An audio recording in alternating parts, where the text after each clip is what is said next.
Hello and welcome to the weekly Blackpool FC preview show. I'm Jed Mills, and coming up today, we'll reflect on the Seasiders' most recent match against MK Dons. We'll hear from Dan Ballard on the season so far. Head coach Neil Critchley discusses Saturday's match against Fleetwood. There's Kieran Donnelly on the club's academy. Plus, goalkeeper coach Steve Banks answers your questions.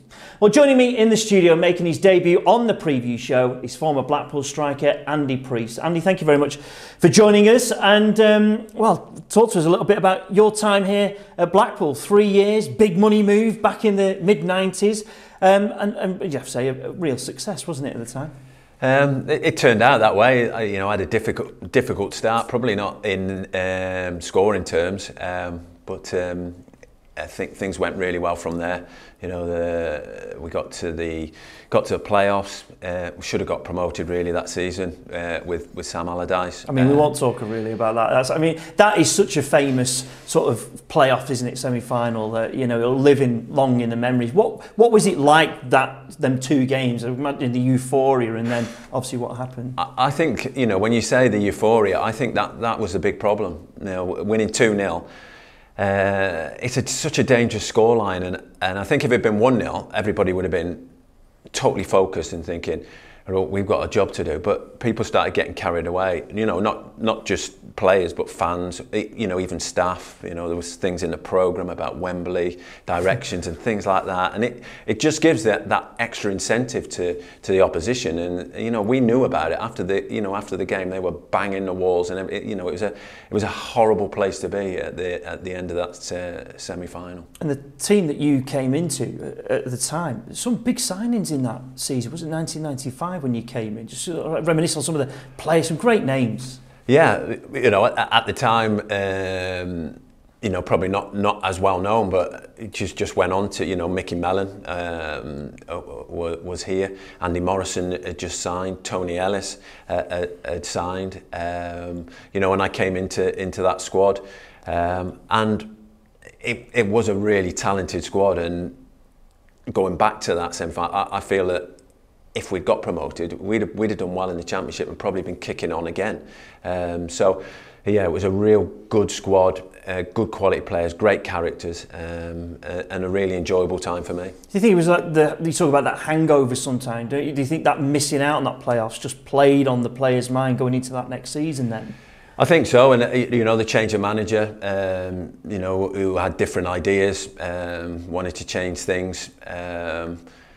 And we struggled to start with, and then he sort of went back to what had been the previous season. We only just missed out on the playoffs then. So there was a knock-on effect, and obviously because we'd done so well, we started to lose one or two of the key players as well. So it was a good season, but it was so disappointing, for it to finish the way it did. Obviously now it's not too far of a journey for you to go to where you work now at Chorley. And what about your role as director of football, sort of going from on the pitch to off the pitch? Have you found that transition? You must be enjoying it, or it's a completely different role? Yeah, it's just more experience. It's just getting that experience. So we set up an education programme, which I've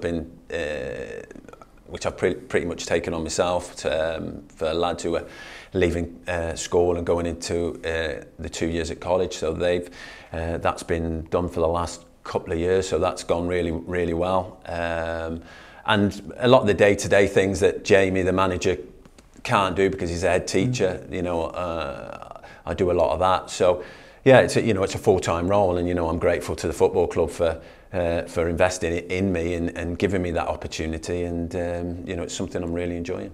The Seasiders have picked up 4 points since our last show, with a draw at home to AFC Wimbledon at the weekend, followed by victory at MK Dons on Tuesday evening. Well, Andy, just looking at the highlights that are going on at the moment, again, that Wimbledon draw, late equaliser, again, that would have been disappointing for Neil Critchley, but going into Tuesday, MK Dons, fantastic victory for Blackpool. Yeah, it was. I watched the game back, and it was a really good tactical performance. I thought the way Blackpool set up to frustrate MK Dons, because they have a lot of the ball, so you've got to be patient. And the way they pressed, the three lads behind Jerry were phenomenal. The distances they must have covered would be ridiculous, and their pressing and how everybody reacted, when to losing a ball or getting back into the shape. The energy in the side was phenomenal, and it's a well-deserved victory. It looks like on possession stats you think, Blackpool were on the back foot, but they pressed higher up the pitch, so it wasn't like camped on the edge of the box possession. It was high up the pitch, and then on the goal you can see that pressing. As soon as you win the ball back, then you're straight at the goal, and Jerry's finished really well. Yeah, a bit of a tactical masterclass from Neil Critchley for that game. I think so. MK Dons play a possession-based game, and they want to play through the middle of the pitch. Well, they shut off the middle of the pitch and let them go out wide, and every time they come into the middle, they blocked everything off and nicked the ball. And it was impressive to watch, and it takes a lot of energy to keep doing that for 90 minutes. And I think you need lads with lots of energy, and obviously with the games coming up thick and fast, the subs are important as well. When they came on, they continued that. I suppose it's a bit different this season, isn't it? With squad rotation, sometimes I suppose you'll have players knocking on the door saying, I've played well on Saturday, why am I not in on Tuesday? But the moment with it being every player has to be used just because of, like I say, it's Monday, Tuesday or Saturday, Tuesday all the time. I suppose, does it ease it a little bit for Neil Critchley, because lads know they're going to get a game within at least 7 days because of, just like I say, how thick and fast the games are coming. Yeah, I think it makes it a lot easier. if it was Saturday to Saturday and you're missing out, you're almost 2 weeks without a game. If you're looking at it and it's only 6-7 days before you play again. And especially with the high intensity that Blackpool are playing with at the minute, you can't keep doing that game after game after game. You're going to end up picking injuries, and lads are going to be out. So I think there's probably an understanding amongst the players that that's the way it's got to be. And if you're going to play that sort of way, you're not going to be able to do that game after game. It's going to have to be on a rotation basis. That goal for Jerry Yates was his 14th goal of the season. He's scored some pretty impressive goals so far, and here are just a few of his best ones. It's a game of fools, transfixed souls, no time to lose a life, but they won't be the same. You have to choose, leave this all behind tonight, out of sight.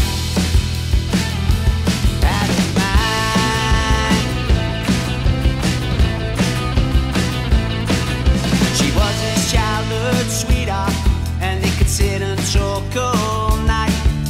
There was this bond that grew so strong, this bond would never die. They knew each other like the back of their hand, but for you to understand. Well, Andy, as I say, Jerry Yates has been on fire at the moment, hasn't he? 14 goals already, and doesn't look like he's going to stop scoring. I think that's probably the most positive thing for Neil Critchley.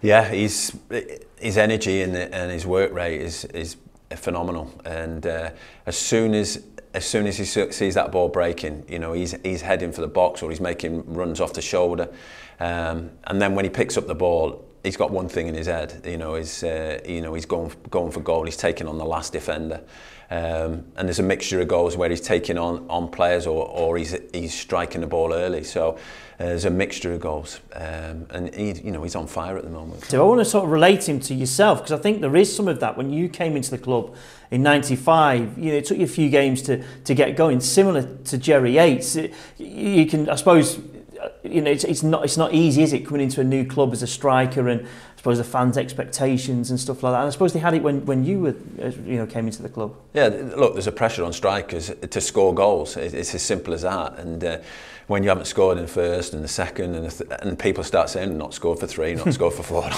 and and I think it was probably 6 games before I scored, but then got on a run. And it's the same with Jerry. Once you get on that run, you feel that every time you get an opportunity, you're going to score, or you're going to get opportunities. And he's in that rich vein of form now where he probably feels that he's going to score at least once every game. So he just can't wait for the next game to come. Now, it's not just at the top end of the pitch where players have impressed. Dan Ballard was part of a defence that kept its third consecutive away clean sheet on Tuesday. The Arsenal loanee has made 15 appearances so far since his move from the Emirates, and he's relishing the opportunities he's getting within the side. I think I need, the exposure at this level. It's extremely tough. I'm not used to it, so every game's a learning experience, and there's no easy games, which I'm finding out, and it's tough. So not in the comfort zone, and that's good because it means I have to learn, and I have to learn fast. So yeah, it's really good for my development. Been an intense few weeks with all the matches coming thick and fast. How have you found things so far? Yeah, I think it has been tough, to be honest. It's a lot of games in a short period of time, and I'm not used to it. I think a lot of the lads aren't used to it as well. So yeah, it's difficult, but we're preparing the best we can, and we're excited for each game. And a few of the results didn't go our way the last week, but it's nice to bounce back on Tuesday night. So hopefully we can keep the good run of form going. And with all the games coming thick and fast, is it a case of balancing recovery just as much as playing with matches as well? Yeah, I think it's tough to get a lot of training done, especially at the moment. Everyone's bodies are struggling a little bit, so yeah, it's tough to get the work done on the training pitch. So we have to do a lot of other things in our spare time to make sure we're ready to go again. And keeping a lot of clean sheets lately as well. As a defender, you must be proud of that record. Yeah, I think we've done well defensively throughout the season, and there's a long way to go, and we still know we've got a lot of work to do. So hopefully we can get many more clean sheets and win more games. And yourself as well, doing the business at the other end of the pitch, scoring against Crewe, your first goal for Blackpool the other week. Is that important? Do you think that other players around the pitch contribute with goals just as much as the strikers? Yeah, I think it's. Every team in this division is solid defensively, and it's hard to score against anyone. So if we can score from a set piece, or if other players are chipping in, then it all helps. We can't just rely on Jerry to score every week. That was Dan Ballard there, and Andy, again, it's been pretty impressive, not just I'd say at the top of the pitch where Blackpool have been scoring, but keeping those clean sheets as well. That it's clear that the coaching is working all over the pitch. Yeah, and I think it comes from all over. I think you have to, at the start, you talk about Jerry and his goal scoring, but his work rate and starting that press is so important. Then behind it, you can get organised. And I think, as a team and as a unit, they're defending really well. And 3 clean sheets away from home is pretty impressive. And Dan Ballard, as well, as we heard from, not just keeping the clean sheets, but getting goals as well, which must be for a defender is just that added bonus. Yeah, if you can add that to your game, if you can get 5 or 6 goals a season, that's important for a team as well, to have goals coming from all positions. And he'll be benefiting from having someone with the experience of Chris behind him, talking to him and helping him through games. And he's flourishing again, another one this season who's really doing well. How important is, I say he's from Arsenal, he's come to League One to sort of learn his trade. How important it is, you sort of probably see a lot of that at Chorley, and especially in your role as well. How important is it to get players from bigger clubs into lower league clubs as well, just to get that experience? Oh, it's so important because under 23s football's great, developing players and understanding, but this is real football. They're coming to proper competitive football where it really matters. Points are so important as promotion and relegation, and understanding. Sometimes it's at the top. It's quite easy and comfortable, and everything's done for you. You drop down a couple of levels, and then you've got to fend for yourself a little bit. So I think it helps players grow and develop, and understand the other side of football. And again, he's doing really well. He's going to be much better for the experience, and you've seen it with a lot of players that who drop down early in their careers, get this opportunity, and then they kick on from there.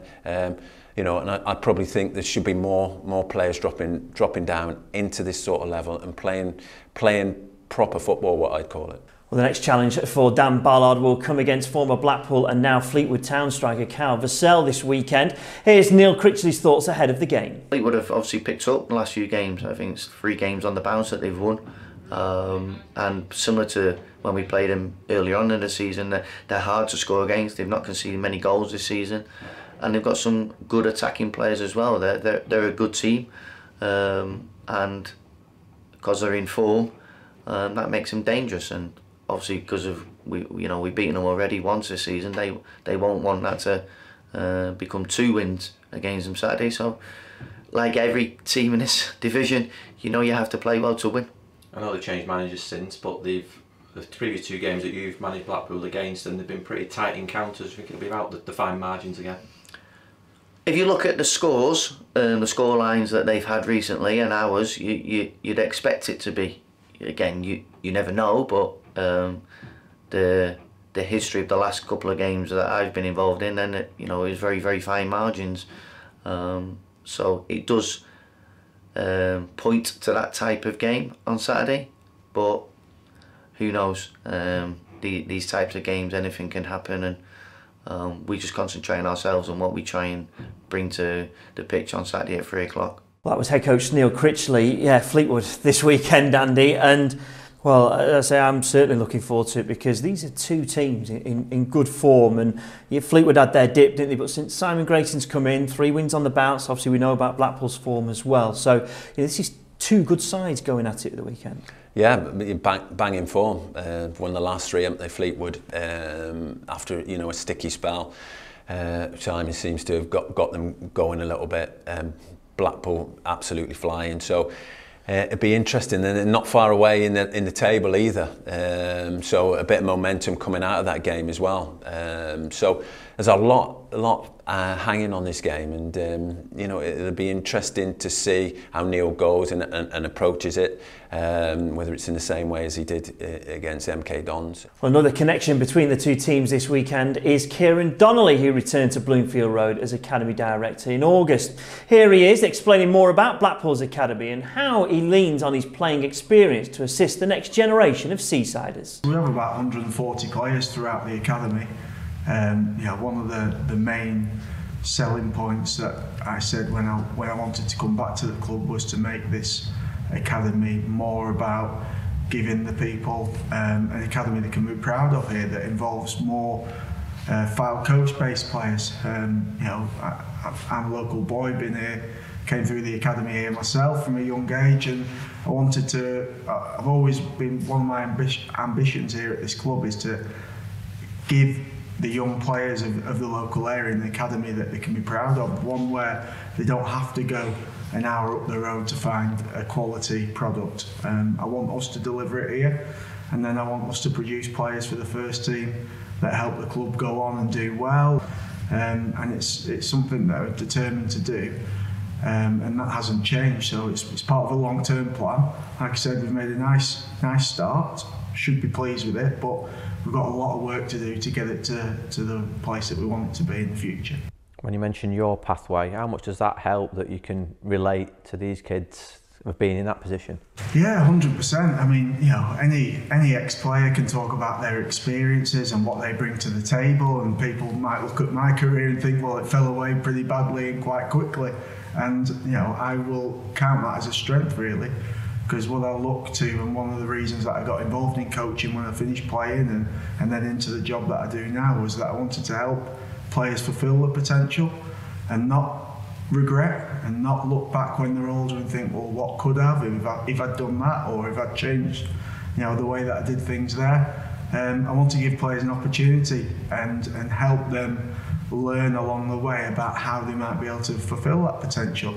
Because we know that if they do, and players make a career in the game, it's an unbelievable life for them. And it's such a competitive industry.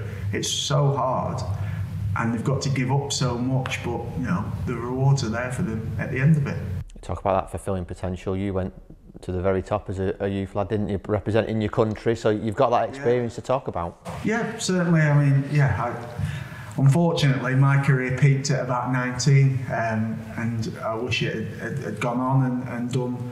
I'd gone on and done better things in the game and had a long career in the game, but I didn't. But I can look back on my times playing for England in European Championships and so on and so forth about my youth career and look back with good memories. And it's ones that I want to pass on, the ones that I want to create them experiences for young players at Blackpool, and together with the staff I think we can do that. Zoom sessions have been really important, and you've even been able to call on the likes of Neil Critchley and Chris Maxwell to have that connection with the first team. Yeah, brilliant. Talked about my relationship with the manager here before. He's as good as I've worked with, and been 9 years into this and worked with many managers across a couple of football clubs, and he's brilliant. He offered his time to our coaches. He talked really openly and honestly about his journey at Crewe, working in the academy there, and then on to Liverpool. And that's, for myself and the other staff who are relatively inexperienced, it's so valuable, and we took on some really good lessons. Chris Maxwell gave up his time, spoke to the goalkeepers within the academy that they absolutely love, some brilliant questions. He spent a lot of time talking to them. And we've offered as much as we possibly can. We've had challenges for them, skills challenges, life skills, try and get them to do some jobs at home. Everything you can think of, we've tried to support parents, support our players, so that they're not missing out too much during this, their golden learning years of trying to learn the game. That was Kieran Donnelly there, and Andy, I mean, you know Kieran Donnelly, I would presume, as well. And what kind of bloke is he going into a youth setup? What kind of things will he bring to the academies? Oh, enthusiasm, and desire to do really well and to get the academy the best it can be, and to produce players. He's great to work for. Lets you have your input on the team, and you couldn't have a better guy in charge, to be honest. What about, say, moving into the football league, getting a professional contract as well? I suppose fans absolutely love that, don't they? Sort of homegrown talent. And as you as a coach, did that make you proud when you used to see lads either signing the contracts or making the first team appearances? Yeah, look, the fans are going to be patient with those lads, and as a coach or a manager, you've got to be brave and give those lads that opportunity, and sometimes stick with them through difficult times, because if they're young, they're going to make mistakes that maybe senior pros won't make, and you've got to see past that, and I think that's what the key is, that you can see the future, and if you're looking at now all the time, you're never ever going to develop players and give them an opportunity. And when I was at Bury, we brought a lot. Some of it forced because of financial reason, but we brought a lot of young players through, and we saw the benefits of that. Neil Critchley, of course, was at one of the best academies in Liverpool and under 23s, and the players that they've produced and continue to produce. How good will his experience be for the academy players at Blackpool? Again, he'll be able to relate with them. They'll know where he's come from. They'll be hanging on to every word that he says, because he's been at the very, very top of that development and develop players. So, what a great place to be with someone like that as the manager, who can come and talk to you and inspire you. And they're only going to learn from that, and they're only going to get better. And for the long term of the football club, that's going to be massive with his relationship with Ciaran. I expect a lot of players coming through. And finally, we asked you in last week's show to send in your questions to Blackpool's goalkeeping coach, Steve Banks. Well, Banks, who himself made over 150 appearances in Tangerine in the 1990s, has taken some time out to answer the best ones you've sent in. Well, Steve, as you know, the fans have been sending in their questions this week for the preview show. Are you ready to answer them? Yes, I am, yes. The first one is, who was the best player you played with in your career? And that's Zach who asks that one. I've been lucky enough to play with quite a few decent players, but I'd have to say probably outfield player, Ida Johnson. I played with him at Bolton, and he obviously went on to play for Chelsea and Barcelona.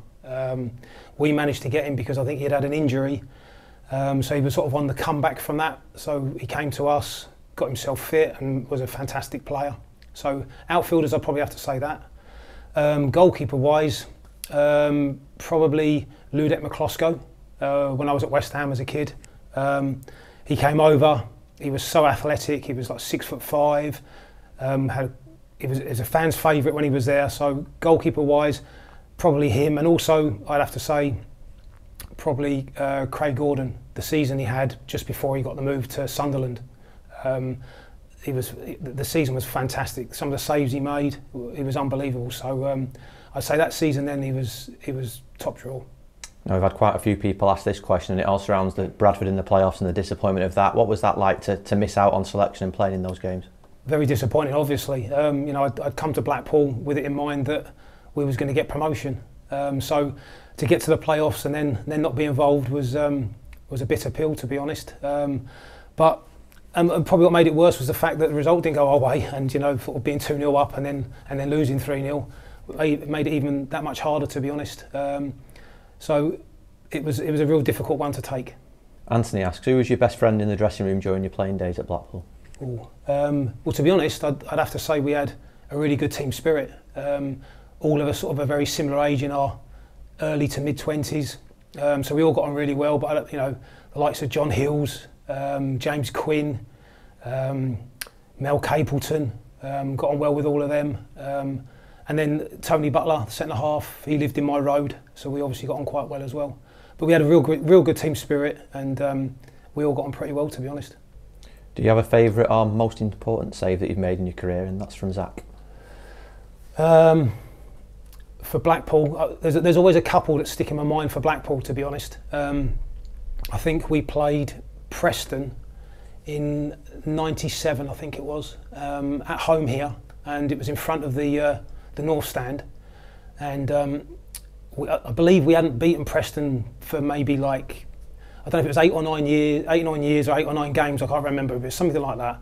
And a ball got whipped in about 6 yards out, and someone's come in and smashed it low bottom right hand corner, and I managed to get down really quick and push it round the post, and we ended up going to win that game 2-1. That could have made it 2-2, I think. So to have not won for so long and then to make that save and win 2-1, and actually this is probably a little bit how sad it gets, but my dad's actually got that game on VHS, which is the reason why I know when it was. And if he ever feels as though he wants to watch a little bit of football or wants to watch his son play, he puts that on just to be able to see that save. So that was one save that always sticks in my mind. And then probably the other one was we played York in a cup game at home here again. I think that was the year after, about '98, and it went to penalties, and I think it ended up something like 10-9 or 11-10. So it went through the whole of the two teams. It came to me and the goalkeeper at the end. I'd saved their last penalty to keep us in the penalty competition, and then I scored the last one to put us through the tie. So that was a very memorable save for the penalty, and then obviously a memorable result because I scored the penalty to put us through. That leads us on well to the next question, which was from John, and that's, what was your secret to facing penalties?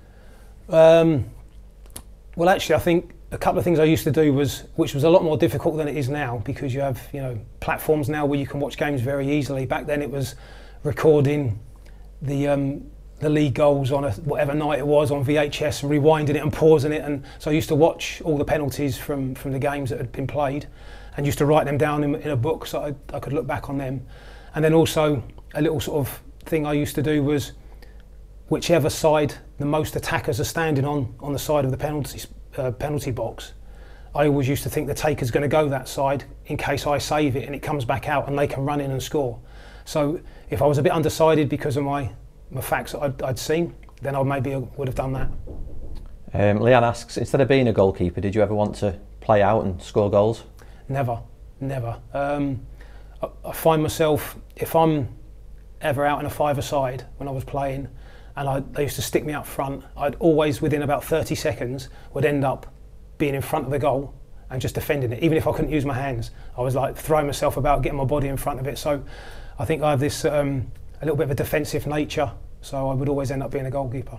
Who are the best goalkeepers you've coached, past and present? And that's from Mr. Walker. Oh, thanks, Mr. Walker. That's a tough one for me, to be fair, because you know, I've got on really well with all my keepers, and you know, very happy with the way they've played at times and stuff. And I think it'd be unfair of me to say one particular one. But what I would say is the season that Craig Gordon, when I was at Hearts, I'd been a player coach, and the goalkeeper coach left to go to Rangers, so I then took over as just the coach. And I think the season he had, the season before he got the move to Sunderland, I think was a season I've never seen from a goalkeeper before. Consistently making saves every single week, and fantastic ones to win us games at that. So I'd have to say he's up there with one of the best. But I'm very happy with the way the clean sheets are at the moment this season, and touch wood that continues.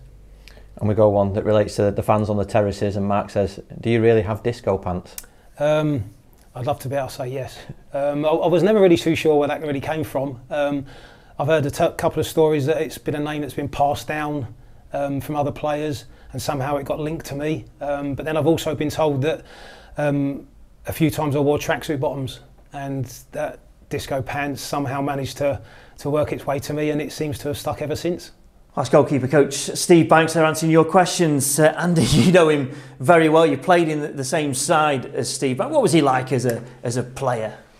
Firstly, a great lad, you know, really popular lad in the dressing room. He's fairly young when he came into that dressing room, where there were quite a lot of strong characters, and you know, he probably would have found it difficult at first, but you know, he fitted in really well. You know, had a few ups and downs at the start, but then grew into, you know, the top goalkeeper that he became. Yeah, it's strange looking at your dressing room there as well. We mentioned some of the players before, like Mickey Mellon, you know, Ellis, people at Banks as well, all got on, and yourself, to have some great coaching careers. Has that surprised you, or did you know, because you talked about the strong characters, that these, you know, people were going to go on and just be, you know, coaches or managers in the future? Maybe because it was such a tough dressing room. you had to be a strong character to be heard in that dressing room. So it probably doesn't surprise you. You know, you had to fight your way in to say things. A lot of players with lots of opinions, but. No, it probably, you don't know at the time. You know, you look at certain players and you think, yeah, you know, Andy Morrison was a captain, you know, and a leader. You'd think that he would go on. Quinny was more quiet, was a little bit more quiet, but then he's gone on. So you never can be 100% sure who's going to go on. But it is, you know, there's a lot of lads in that dressing room who've gone on to manage, coach, and be involved in football. You know, Tony Ellis is, you know, I wouldn't have seen Tony doing the job that he did. You know, the way he was. You know, as good mates with Tony, but you know, he's head of the academy at Rochdale. So. Yeah, there's a lot, and you know, like I say, it was a great dressing room to be in. You know, it was always something going on. Who was the strongest character? Maybe a hard question, but who was the strongest character? Who was the one that you thought, you know what, you know, I'm not going to give him any jip after a loss, you know, or whatever? Who's the strongest character in there? Well, look, you have to be careful what you said to Jock Morrison. You know, when I first met Jock, you know, he'd been out injured for a long time and not seen him on the training ground when I signed, and I just said a bit of banter. Just said, "Oh, is there any chance of you coming out training?" And he just gave me this look, and I'm like, "Oh my God, I am not saying anything more to this lad." And you know, we're best mates, but he was he was probably the strongest character in that dressing room. But you know, there were a few. You know, Tony was a really strong character, and yeah, it would be an interesting dressing room to go back into now, because everybody you know, had an opinion, and that's probably why they've gone into coaching. Well, Andy, thank you very much for your time today. Next week, Marvin Ekpiteta will be answering your questions. So keep your eyes peeled on the club's social media channels to see how you can get involved. Don't forget you can watch Saturday's game against Fleetwood live by purchasing an iFollow match pass from the club's official website. Thank you very much for watching. See you again at the same time next week.